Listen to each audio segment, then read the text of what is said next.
Israel दूतावास पर फिर आतंक का साया। दिल्ली में मौजूद इजरायल दूतावास आतंकियों के निशाने पर।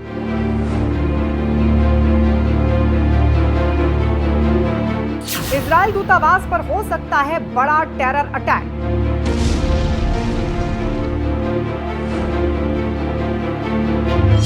हाई अलर्ट पर इजरायल दूतावास।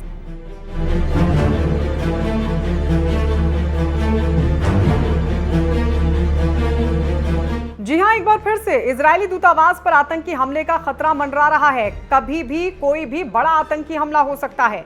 इस खतरे को देखते हुए इजरायल दूतावास की सुरक्षा को बढ़ा दिया गया है। चप्पे चप्पे पर पैनी निगाह रखी जा रही है। वहां से गुजरने वाले हर शख्स पर सुरक्षा एजेंसियों की नजर है। बताया जा रहा है कि ईरान समर्थित आतंकी दिल्ली में मौजूद इजरायल दूतावास पर कभी भी कोई बड़ा हमला कर सकते हैं। ईरानी हमले के खतरे के चलते भारतीय पुलिस और इजरायली सुरक्षा बलों ने दूतावास की चारों तरफ सुरक्षा बढ़ा दी है। दूतावास के आसपास की सड़कों को बंद कर दिया गया है। 24 घंटे कड़ा पहरा दिया जा रहा है और सीसीटीवी के जरिए निगरानी की जा रही है। असल में एक रिपोर्ट के हवाले से इजरायल दूतावास पर किसी बड़े आतंकी हमले का दावा किया गया है और कहा गया है कि हमले के डर से इजरायल दूतावास की सुरक्षा को बढ़ा दिया गया है।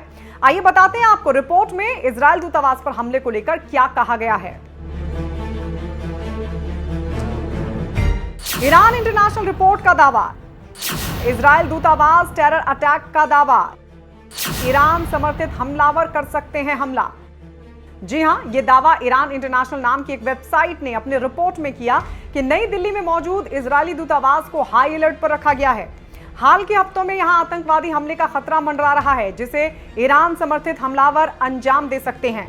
तो वहीं इस दावे के बीच फारसी भाषा के एक टीवी चैनल ने क्या कहा, आइए वो भी आपको बताते हैं।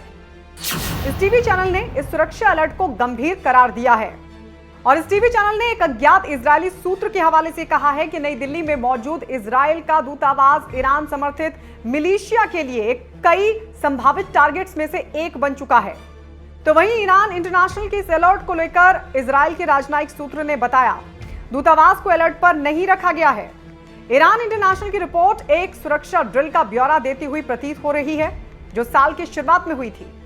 आपको याद होगा पिछले साल यानी कि 29 जनवरी 2021 को इजरायल दूतावास के बाहर आईईडी विस्फोट हुआ था। इजरायली दूतावास दिल्ली के लुटियन जोन इलाके में मौजूद है जहां विस्फोट के बाद कुछ बॉल बेयरिंग भी मिले थे जिनका इस्तेमाल बम बनाने में किया गया था। यहां तक कि दिल्ली पुलिस को विस्फोट वाली जगह के पास एक लिफाफा भी मिला था जिसमें एक चिट्ठी थी और चिट्ठी में इजरायल के दूतावास को संबोधित किया गया था और सूत्रों ने उस वक्त जानकारी दी थी कि उस चिट्ठी में लिखा था, ये तो बस ट्रेलर है। तो क्या इस बार हमला और बड़ा होगा? क्या रिपोर्ट का दावा सही है? क्या इसलिए ही इजरायल दूतावास की सुरक्षा बढ़ा दी गई है? हालांकि भारतीय एजेंसियों की तरफ से अभी इसको लेकर कुछ नहीं कहा गया है, लेकिन पिछले साल जब इजरायल के दूतावास के बाहर आईडी ब्लास्ट हुआ था तो उसके 7 महीने बाद देश भर में आतंकी हमले का अलर्ट जारी हुआ था। असल में सितंबर में यहूदियों का पर्व होता है और इसी के चलते आतंकी अलर्ट जारी हुआ था। खुफिया एजेंसियों के इनपुट की माने तो आतंकी संगठन जनवरी 2021 की तरह एक बार फिर से आतंकी हमले को अंजाम दे सकते हैं।